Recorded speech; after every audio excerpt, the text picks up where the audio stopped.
ഇത് പന്തളം കൊട്ടാരവളപ്പിൽ സ്ഥിതി ചെയ്യുന്ന മാളിയപ്പുറത്തമ്മ ക്ഷേത്രം. അയ്യപ്പന് മാളിയപ്പുറത്തമ്മയുമായുള്ള ബന്ധത്തിന്റെ കള്ളക്കഥ വെളിച്ചത്ത് കൊണ്ടുവരുന്ന വലിയൊരു തെളിവാണ് ഈ ക്ഷേത്രം.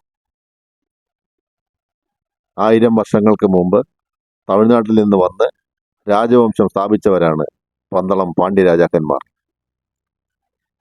അവരുടെ കുലദൈവമാണ് മധുര മീനാക്ഷി.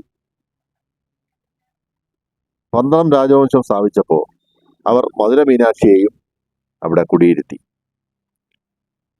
ശബരിമലയിൽ അയ്യപ്പ സന്നിധിയിൽ സ്ഥിതി ചെയ്യുന്ന മാളിയപ്പുറത്തമ്മയും മധുര മീനാക്ഷിയാണ്. അയ്യപ്പനെ കല്യാണം കഴിക്കാൻ കാത്തിരിക്കുന്ന കാമുകിയല്ല. ഇത് അയ്യപ്പ ഭക്തർ തിരിച്ചറിയണം. മാളിയപ്പുറത്തമ്മ അമ്മയാണ്, കാമുകിയല്ല, കല്യാണ പെണ്ണുമല്ല.